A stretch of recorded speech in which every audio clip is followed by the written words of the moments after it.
when you're sort of like trying to target a certain fish, you know, there's a million and one things against you as it is, with it be out of bounds, another angler's fishing for it, you know, there's enough to put a thought into trying to catch that certain fish. So, you know, thinking about your bait or worrying about your bait, is it going to work or so on, is the last thing you ever want. You know, it's something that should never come into your mind. You know, no rigs really, it's just all the focus goes on either prepping an area, finding carp, watching the water, trying to learn out their routes, where they're going to turn up on what winds, etc. Applying bait into them areas, and the rest is it's on to you.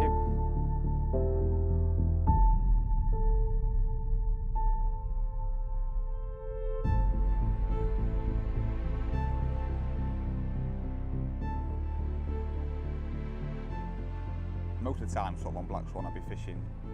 It'd be very, very simple. Quite often it'd be out at range, so the rigs would be sort of quite short. You're fishing to quite firm ground out there, so tubing sort of double the length of the rig. Leg clip set up, wanting to lose the lead on the bite, and as well for in flight, more often than not a 5-ounce lip lead. But sort of rig end, very, very simple. Less was more almost. 20-25 pound sort of coated braid. Size 4 up, small bit of shrink tube, more often than not like a beat point, wide gape sort of beat point hook. Very small baits, 11-12 mil, just to take the weight out of the hook. Small bit of putty, again another little bit of putty in the middle of the hook link. An anti-tangle boom with a little bit of putty around that just to ensure that it always pinned down.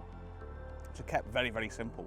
Again, it was as tangle proof as it could be. A lot of the time, you know, you were recasting at night, and more often than not it might be one spot out of the 3 that you might get 3 bites on, you know, and all be on that rod. So the recasts and them fishing had to be 100%. So as simple as it could be, but yeah, as effective as it could be.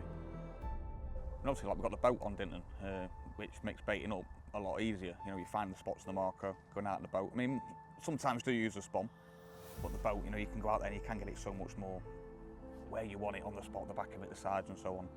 But baiting wise, you know, a lot of boilies, but I use a lot of crumb boilies, almost.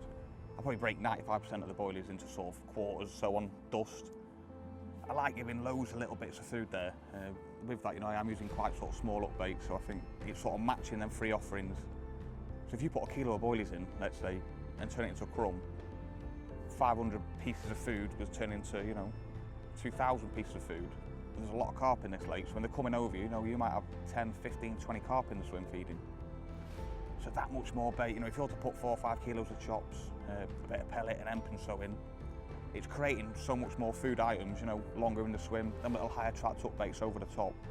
Just sat clawed up, I'm sure, you know, there could be a massive bait there, they're coming in and them ones are getting selected out quite quickly, giving you a chance to get the rig back out on the spot and give you the numbers of carp that you can catch.